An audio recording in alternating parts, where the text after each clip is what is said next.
Hello friends, ఈరోజు video ఏంటి అంటే కాబోలి శనగలు అంటే చోలీ కర్రీ ప్రిపేర్ చేస్తున్నానండి. ముందు రోజు నైటు చోలీని నానబెట్టేసి వాటర్ వేసుకొని నానబెట్టుకుని ఒక పక్కన పెట్టేశాను. మార్నింగ్ లేవగానే ఆ చోలీలు బాగా నానిపోయండి. అది బాగా వాష్ చేసుకున్నాను. వాష్ చేసుకొని కుక్కర్ విజిల్ ఇచ్చుకున్నాను. మరొకసారి వాటర్ వేసుకొని విజిల్‌లో వచ్చేసాయండి. ఆ తర్వాత మసాలాకి పేస్ట్ ప్రిపేర్ చేసుకుంటున్నాను. ఒక మిక్సీ గిన్నె తీసుకొని అందులోకి ఆనియను, అల్లం, వెల్లుల్లి, యాలకులు, లవంగాలు, దాల్చిన చెక్క వేసుకొని మిక్సీగా పేస్ట్ ప్రిపేర్ చేసుకున్నాయి. ఈ లోపల కుక్కర్ విజిల్‌లో ఆవిరిపోయిన తర్వాత వడకట్టుకున్నాను. వాటర్ లేకుండా వడకట్టుకొని ఒక పక్కన పెట్టేసాను. ఆ తర్వాత ఒక కుక్కర్ తీసుకొని హీట్ ఎక్కిన తర్వాత ఆయిల్ వేసుకున్నానండి.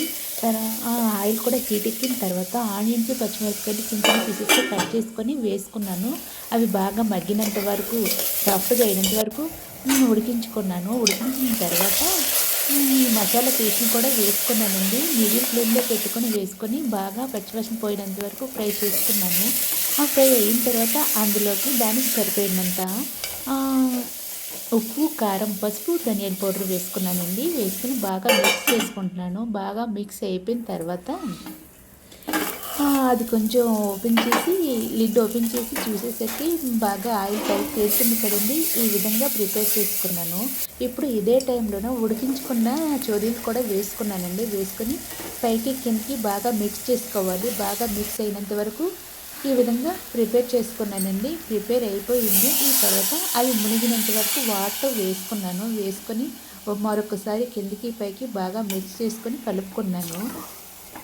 అందులో ఉప్పు కారం సరిపోయిందా లేదని నేను చెక్ చేశానండి. సరిపోయింది. ఇప్పుడు చివరగా మన దగ్గర ఉన్న కొత్తిమీర కానీ పుదీనా కానీ ఉంటే వేసుకోవచ్చు. నా దగ్గర కొత్తిమీర ఉంది. చిన్న చిన్న క్లీన్ చేసి వాష్ చేసి కట్ చేసుకున్న కొత్తిమీరని కూడా వేసుకున్నానండి. వేసుకొని ఒకసారి మిక్స్ చేసేసాను. మిక్స్ చేసుకున్న తర్వాత మూత పెట్టి ఒక 1 మినిట్ పాటు ఉడికించుకున్న తర్వాత ఇప్పుడు ఇదే టైంలోనే ఒక్క విజిల్ వచ్చినంత వరకు ఉడికించుకున్నానండి. విజిల్ కూడా వచ్చేసింది, రెడీ అయిపోయింది. ఇప్పుడు ఇదే టైంలో ఇంకొకరు ఆవిరిపోయి లిడ్ ఓపెన్ చేసి చూసేసరికి కర్రీ ఈ విధంగా ప్రిపేర్ అయ్యిందండి. ఇది చపాతీలోకి కానీ పూరీలోకి కానీ చాలా చాలా టేస్టీగా ఉంటుంది. మీరు ఎప్పుడైనా ట్రై చేశారా లేదా కామెంట్లో చెప్పండి ఫ్రెండ్స్. వీడియో నచ్చితే లైక్ చేసి సబ్స్క్రైబ్ చేసి ఫాలో కూడా చేసేయండి.